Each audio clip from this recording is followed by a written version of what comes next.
आज का प्रसंग है, पहले का शेष प्रसंग करण सापेक्ष, करण निरपेक्ष साधन और करण रहित साध्य। इसमें स्वतः प्राप्त और सहज निवृत्ति। स्वतः प्राप्त कभी अप्राप्त नहीं होता और सहज निवृत्ति का कभी नाश नहीं होता। स्वतः प्राप्त तत्व है और सहज निवृत्ति प्रकृति है। सहज निवृत्ति के दो भेद हैं, प्रवृत्ति और निवृत्ति। प्रवृत्ति में भी सहज निवृत्ति है और निवृत्ति में भी सहज निवृत्ति है, परंतु स्थूल नजर से देखा जाए तो सहज निवृत्ति का भान प्रवृत्ति के समय नहीं होता, प्रत्युत प्रवृत्ति के आदि और अंत में होता है। मतलब है कि प्रकृति निरंतर क्रियाशील होने से कभी अक्रिय नहीं रहती, अतः प्रकृति की क्रियाशीलता की स्थूल दृष्टि से सर्ग और प्रलय, महासर्ग और महाप्रलय इन दो अवस्थाओं के रूप में प्रतीति होती है, परंतु स्वतः प्राप्त तत्व में क्रिया नहीं है, अतः उसमें क्रिया की सहज निवृत्ति है। जिसमें क्रिया नहीं है वह नित्य प्राप्त है और जिसमें क्रिया है वह कभी किसी को प्राप्त हुआ नहीं, प्राप्त है नहीं, प्राप्त होगा नहीं तथा प्राप्त हो सकता नहीं। क्योंकि परमात्म तत्व में कोई क्रिया नहीं है। मतलब है कि क्रियाशील प्रकृति की प्रतीति तो होती है पर प्राप्ति नहीं होती। सहज निवृत्ति की प्राप्ति कैसे हो सकती है? अविवेक के कारण स्त्री, पुत्र, धन, मान, बढ़ाई आदि की प्राप्ति तो दिखती है, पर वास्तव में इनकी अप्राप्ति ही है।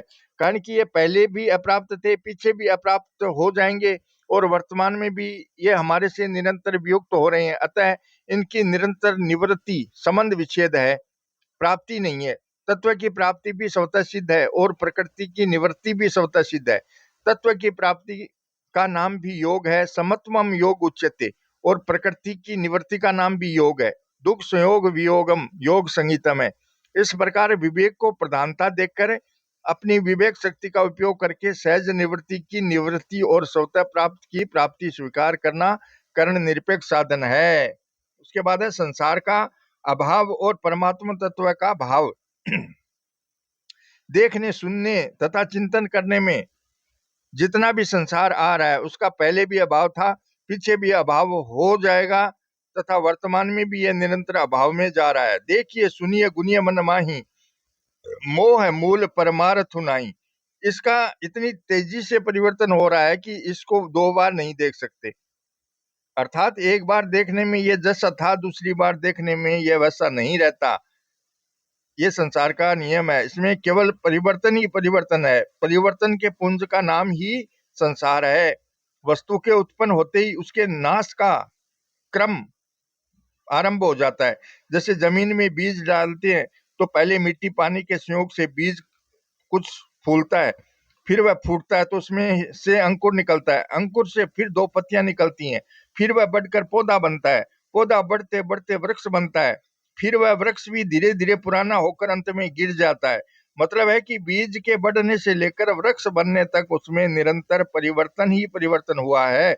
ऐसे ही स्त्री गर्भ धारण करती है तो गर्भ में पहले एक पिंड बनता है, फिर उसके बढ़ने पर उसमें से वृक्ष की शाखाओं की तरह एक सिर, दो हाथ और दो पैर निकलते हैं, फिर आंख, कान, नाक आदि 9 छिद्र बनते हैं, फिर हृदय आदि का निर्माण होते होते 9वें मास में वह पूर्ण अंगों से युक्त होकर गर्भाशय से बाहर बाहर जन्म लेता है। जन्म के बाद वह प्रतिक्षण बढ़ता रहता है। जन्म से लेकर 2 वर्ष तक उसकी शिशु अवस्था होती है, 2 से 5 वर्ष तक उसकी कुमार अवस्था होती है, 5 से 10 वर्ष तक उसकी पौगंड अवस्था होती है, 10 से 15 वर्ष तक उसकी किशोर अवस्था होती है, 15 से 30 वर्ष तक उसकी युवा अवस्था होती है, 30 से 50 वर्ष तक उसकी प्रौढ़ अवस्था होती है, 50 वर्ष से आगे उसकी वो बुढ़ापा होता है, फिर उसकी मौत हो जाती है।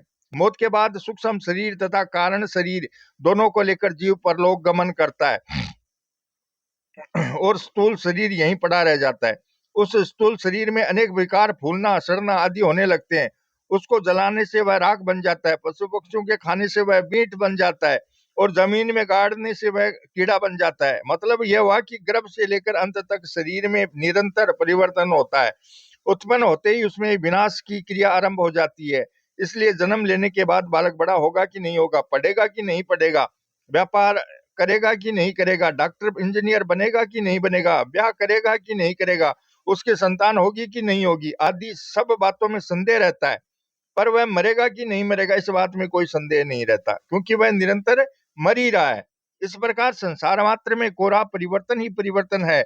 ऐसा कोई वर्ष नहीं जिसमें परिवर्तन न होता हो, ऐसा कोई महीना नहीं जिसमें परिवर्तन न होता हो, ऐसा कोई दिन नहीं जिसमें परिवर्तन न होता हो, ऐसा कोई घंटा नहीं जिसमें परिवर्तन न होता हो, ऐसा कोई मिनट नहीं जिसमें परिवर्तन न होता हो, ऐसा कोई सेकंड नहीं जिसमें परिवर्तन न होता हो। जैसे नदी निरंतर बहती रहती है, एक क्षण के लिए भी रुकती नहीं, ऐसे ही संसार के नाश का प्रवाह निरंतर चलता रहता है, एक क्षण के लिए भी रुकता नहीं। वास्तव में संसार का प्रवाह है नदी के प्रवाह से अथाह विद्युत गति से भी तेज है, जिसमें नदी का प्रवाह भी प्रभावित हो रहा है तथा विद्युत की गति भी गतिशील हो रही है। नदी के किनारे खड़े एक संत ने कहा कि जैसे नदी बह रही है ऐसे ही पुल पर आदमी बह रहे हैं। दूसरे संत बोले कि आदमी नहीं, खुद पुल भी बह रहा है। कैसे? जिस दिन यह पुल बना उस दिन यह जैसा नया था वैसा आज नहीं है, और जैसा आज है वैसा आगे नहीं रहेगा, प्रत्युत पुराना होकर एक दिन गिर जाएगा। मतलब यह हुआ कि इसमें प्रतिक्षण परिवर्तन हो रहा है, यह निरंतर अभाव में जा रहा है। प्रत्येक देश स्थान का पहले भी अभाव था, पीछे भी अभाव हो जाएगा, और अब भी निरंतर अभाव हो रहा है। प्रत्येक वर्ष, महीना, पक्ष, बार, तिथि, नक्षत्र, घंटा, मिनट, सेकंड आदि तथा भूत, भविष्य और वर्तमान काल का प्रतिक्षण परिवर्तन होता रहता है। प्रत्येक वस्तु परिवर्तन का पुंज है। प्रत्येक व्यक्ति जन्म से पहले भी नहीं था, मौत के बाद भी नहीं रहेगा, तथा बीच में भी प्रतिक्षण मौत की ओर जा रहा है। जागृत, सपने में, सोने में, मूर्छा में और समाधि अवस्था तथा बालक, जवान और बुढ़ापा आदि संपूर्ण अवस्थाओं का प्रतिक्षण अभाव हो रहा है। एक क्षण पहले जैसी अवस्था थी, दूसरे क्षण में वैसी अवस्था नहीं रहती। अनुकूल, प्रतिकूल तथा मिश्रित कोई भी परिस्थिति निरंतर नहीं रहती। परिस्थिति मात्र का निरंतर अभाव हो रहा है। प्रत्येक सुखदायी तथा दुखदायी घटना का निरंतर अभाव हो रहा है। जन्म, मरण, संयोग, वियोग आदि कोई भी घटना टिकती नहीं, कोई भी क्रिया निरंतर नहीं रहती। प्रत्येक क्रिया का आदि और अंत होता है। मतलब है कि प्रत्येक देश, काल, वस्तु, व्यक्ति, अवस्था, परिस्थिति, घटना और क्रिया में निरंतर परिवर्तन हो रहा है। परंतु इस परिवर्तन को जो जानने वाला है वह अपरिवर्तनशील तत्व है, वही परमात्मा तत्व है। कारण कि जो बदलता है वह बदलने वाले को नहीं जान सकता, जो नहीं बदलता वही बदलने वाले को जान सकता है। गीता में आया है, भूत ग्राम स एवायम भूतवा भूतवा परलियते। वही एक प्राणी समुदाय उत्पन्न हो होकर लीन होता है। जो उत्पन्न होकर लीन होता है वह बदलने वाला नाशवान संसार है, और जो वही रहता है वह न बदलने वाले अखंड सत्ता है। संसार में केवल परिवर्तन है और सत्ता में केवल अपरिवर्तन है। बदलने वाले का नाम ही संसार है, और न बदलने वाले का नाम ही परमात्मा तत्व है। परमात्मा तत्व की सत्ता से ही ये संसार सत्ता वाला है रूप से दिखता रहा है। जासु सत्यता ते जड़ माया, भास सत्य व मोह सहाया। जैसे हम कहते हैं कि यह मनुष्य है, यह पशु है, यह वृक्ष है, यह मकान है आदि, तो इसमें मनुष्य, पशु, वृक्ष, मकान आदि तो पहले नहीं थे, पीछे भी नहीं रहेंगे, तथा वर्तमान में भी प्रतिक्षण अभाव में जा रहे हैं। परंतु है रूप से जो सत्ता है वह सदा ज्यों की त्यों है।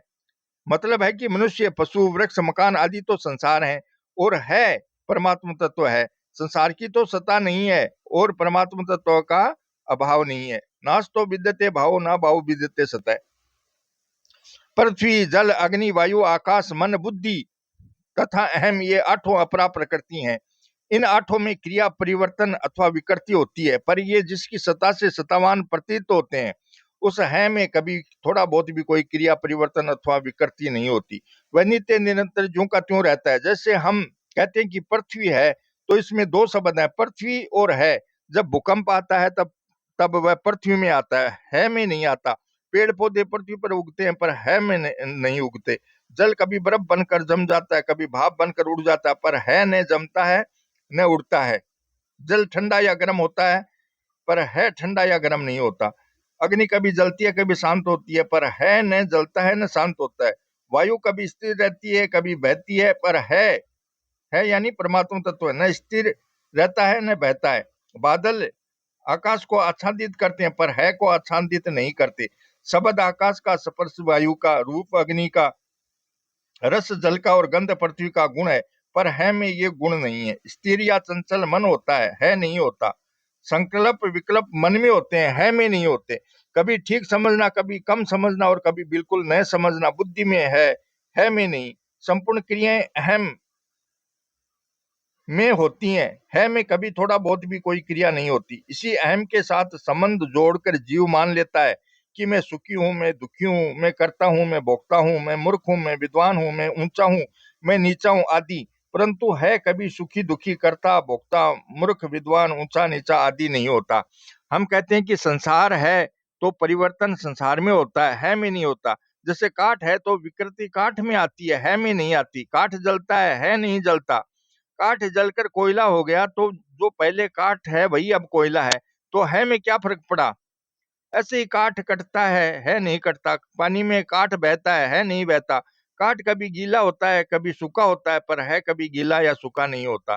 काठ कभी एक रूप रहता ही नहीं और है कभी एक अनेक रूप होता ही नहीं। जो बदले वह संसार है और जो कभी न बदले वह परमात्मा तत्व है, यानी है अर्थात परमात्मा तत्व है। संसार की सत्ता तो उत्पन्न होने के बाद है, पर है की सत्ता उत्पन्न होने के बाद नहीं है। प्रत्युत पहले से ही स्वतः सिद्ध है। नायम भूतवा पवि भविता व न भूये। अतः संसार की सत्ता अवास्तविक मानी हुई तथा एक देशी है और है की सत्ता वास्तविक और अनंत है।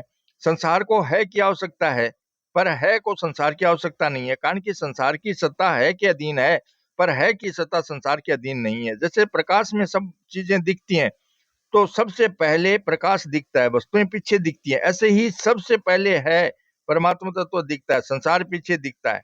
परंतु भोग तथा संग्रह में आसक्त मनुष्य केवल संसार को ही देखते हैं। कामो पर भोग परमा एता विदिति निश्चिता। और तत्वज्ञ महापुरुष संसार को नहीं देखकर केवल परमात्मा तत्व है को ही देखते हैं। वासुदेव सर्वम। श्री कृष्ण गोविंद हरे मुरारी, हे नाथ नारायण वासुदेवा।